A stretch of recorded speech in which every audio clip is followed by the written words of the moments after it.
Hey guys, welcome back to my channel. My name's Stacy. This is going to be my March reading wrap up.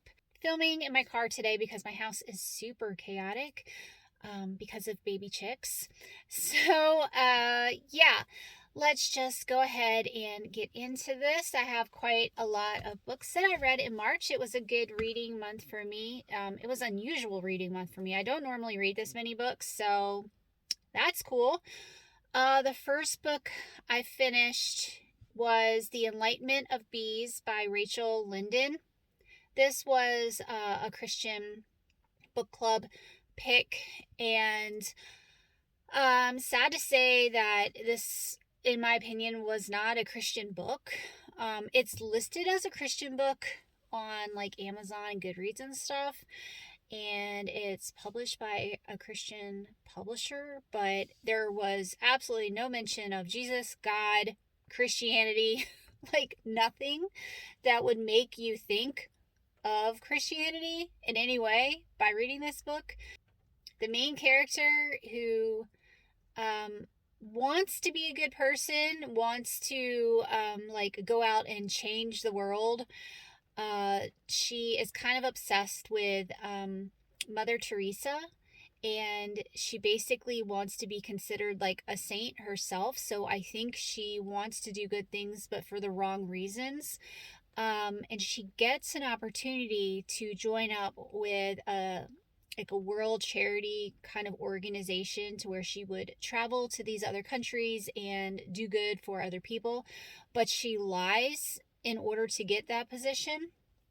And I did not like that, only because she lied, but because she cheated someone else out of that position who wouldn't have lied to get it.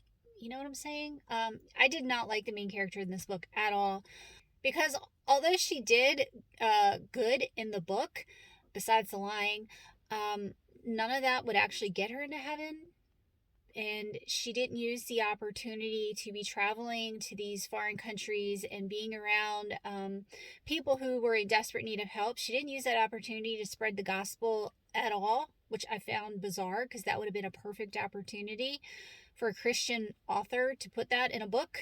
But anyway, I didn't really like it. It was okay for a secular book, but for a Christian book, I didn't like it. So I gave it 2 stars. The next book I finished was Where We Belong by Lynn Austin. This was my first Lynn Austin book. This was historical Christian fiction. This was Christian fiction. It was full of faith. It was so good. I really love this book. I gave it 4.5 stars. This one was about 2 sisters who were wealthy, who wanted to do good things in the world, who wanted to travel and kind of find their purpose and figure out really what God wanted them to do.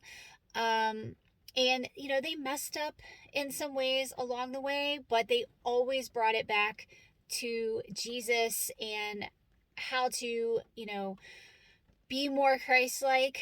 They always brought it back to the Bible, and I really appreciated that. They traveled to really exotic places like Egypt, and then they did a tour of Europe, and I want to say the Sinai Desert was another place. It was so good. It was very fast-paced, lots of stuff happening, likable characters, lots of faith. I totally recommend it, and I can't wait to read more books from Lynn Austin. The next book I read was called to Battle by J. Henry Watson. This one was recommended on lists that I saw for like supernatural Christian books, stuff dealing with like demons, things like that. It was a very short read. It might even be considered a novella. I'm not sure. I gave this one 3.5 stars. It was okay. But if you're looking for, you know, like a This Present Darkness type of book, this was not it. It was very light on the supernatural aspects of like Christianity. So it was just okay. It was unrememberable. Next one was As Sure as the Dawn by Francine Rivers. This was book 3 in the Mark of the Lion trilogy. I'm glad I read it. I gave it 4 stars because it's a very well written book, but it was my least favorite book of the trilogy. It just started raining. I hope this rain isn't loud in the video because it sounds super loud to me. But anyway, yeah, like I said, it was my least favorite of the three. I feel like it started out really well. I really liked the beginning and I really liked the very end, but a whole lot of stuff in the middle, I just felt like it really dragged. But it was very faith-filled. It was still a really good book, and I really loved that series. Would totally recommend those books. The next one was One Little Lie by Colleen Coble. This was I think it's romantic suspense. It's contemporary Christian fiction, and I gave it 3 stars.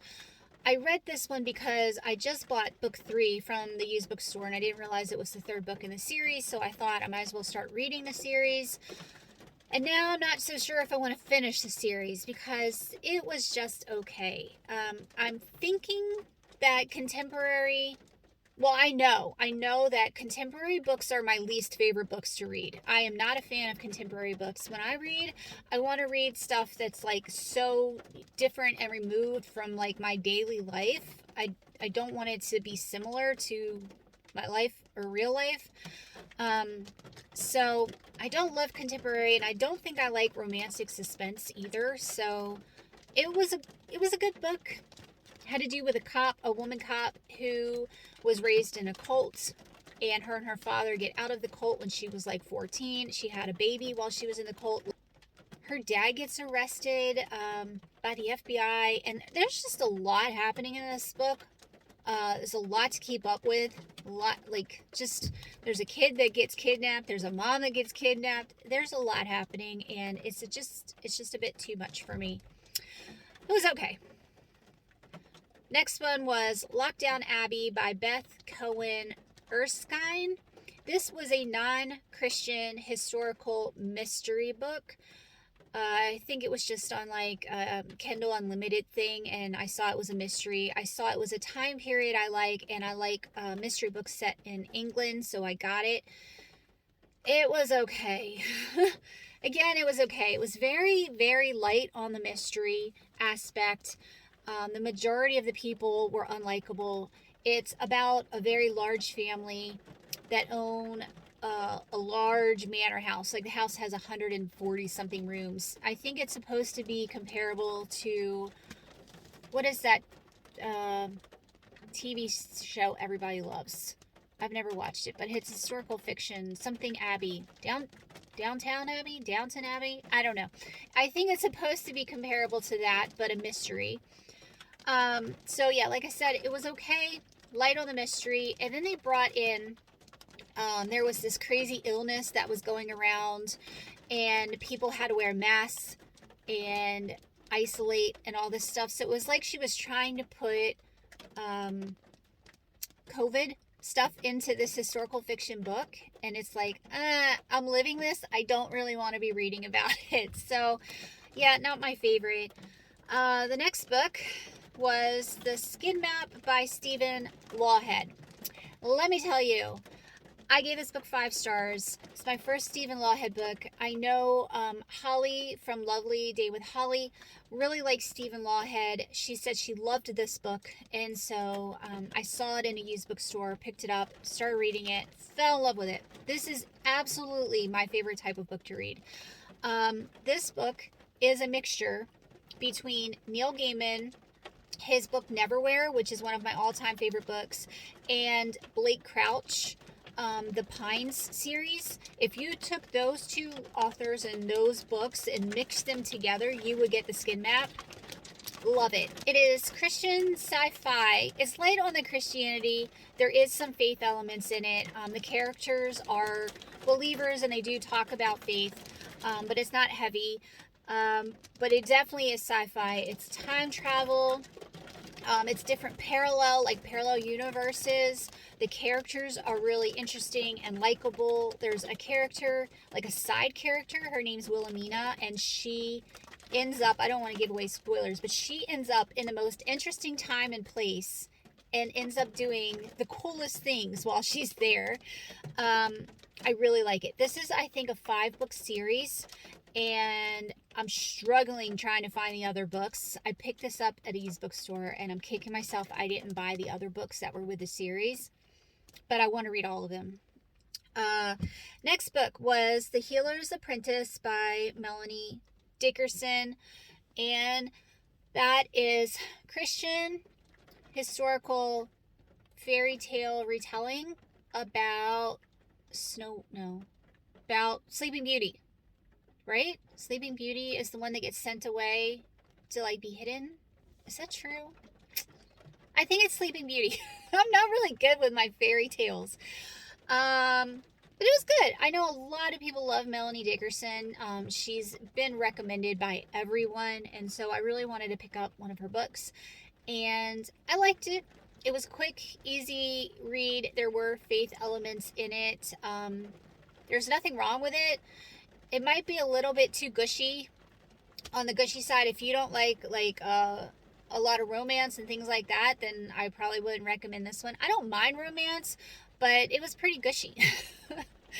And anyway, I feel like also it's probably a little bit too young for me.